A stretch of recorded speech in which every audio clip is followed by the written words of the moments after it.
আমি ছোটকাল থেকে এই কাজটা শিখছি। হ্যাঁ, আমার প্রায় ওই যে এই লাইনে আমার হবে আপনার 26 বছর মতন হবে। না, শুরু থেকে ওভেন না, টিভি ছিল, আপনার 2-in-1 ছিল।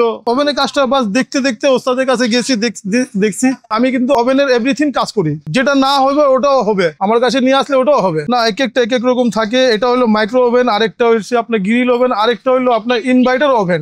এটা হচ্ছে আপনার ওই যে এখানে আপনার যেটা দেখতেছেন না, যে এই জিনিসটা যে ম্যাগনেটন, হ্যাঁ, এই ম্যাগনেটন, এই ট্রান্সফর্মার, হ্যাঁ, এই ট্রান্সফর্মার, এই ম্যাগনেটন, আর এলো একটা মাদারবোর্ড সার্কিটটা আর কি, সামনে প্যানেল সার্কিটটা। হ্যাঁ, কিন্তু আপনার ওই যে আপনার যেটা ইনভার্টার যেটা আছে, ওটার মধ্যে কিন্তু ট্রান্সফর্মার থাকে না, ওটার মধ্যে জাস্ট আপনার সার্কিট, ইনভার্টার আর কি, সার্কিটের মাধ্যমে ইনভার্টার দিয়ে ওটা কাজ হয়। আপনার ইনভার্টার ওভেনে ইনভার্টার নষ্ট হইলে মানে ইয়া হয় আর কি, ওই যে ডায়েট আছে খারাপ হলে, এগুলা নষ্ট হইলে আপনার গরম হবে না। আর এইগুলাও আপনার ওই যে ম্যাগনেটার আছে, ম্যাগনেটার খারাপ হলে এটা আপনার গরম হবে না। ট্রান্সফর্মার আছে, ক্যাপাসিটার আছে, একটা বড় ফিল্টার ক্যাপাসিটার আছে। হ্যাঁ, সামনে ম্যানুয়াল এই যে বাটামগুলি আছে, এই বাটামগুলি আমাদের অনেক সময় বাটন টাচগুলি কাজ করে না, এই টাচগুলি কিন্তু কাজ করে না অনেক সময়। হ্যাঁ, দেখা গেল স্টার্ট কাজ করে না, ক্যান্সেল কাজ করে না, বা মিনিট কাজ করে না, এরকম ধরনের যদি হয় তাহলে এটা আমরা কাজ করে দেয়। এটা মানে টাচটা বাদ দিয়ে আমরা আমাদের মতন কাজ করে দেয়, যাতে মানে এরকম কাজ করি যাতে এখানে সামনে কিছু মানে বোঝা যাবে না যে এটা কাজ করা হয়েছে।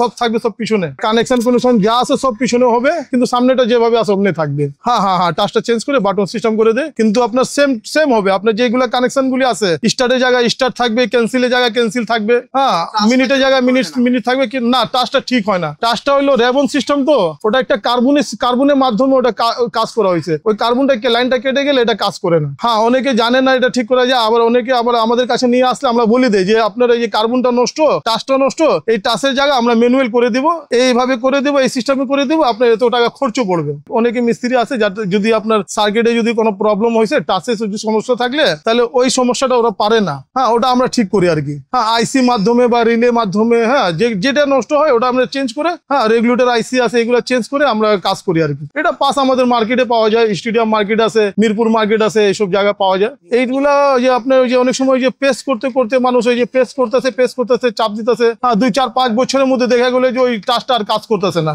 তখন ওই টাচটা যখন কাজ না করলে, তখন আপনার ওই যে আমরা ওই যে ওটা বানাই দেয় আর কি। ভিতরে ম্যাগনেটর নষ্ট হয়ে যায় বেশিরভাগ। ওই যে আপনার দেখা গেল যে আপনার গরম হচ্ছে না, হিট হচ্ছে না। হ্যাঁ, হিট না হলে আপনার ক্যাপাসিটারও অনেক সময় শর্ট হয়ে যায়। হ্যাঁ, লাইন পায় না ওদিকে, আবার ফিউজও কেটে যায়। হ্যাঁ, ওর মাধ্যমে লাইন পায় না।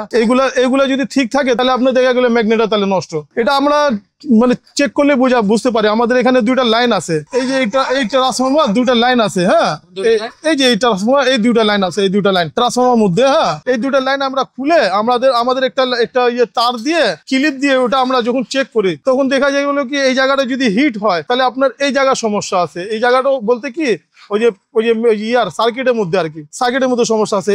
এই লাইনটা যদি খুলে আমরা চেক করে নেই, তাহলে আমাদের এখানে সব এভরিথিং ওকে, তাহলে এই সার্কিটের মধ্যে আপনার ডিস্টার্ব আছে, এই সার্কিটটা ঠিক করলে আবার ওকে হয়ে যায়।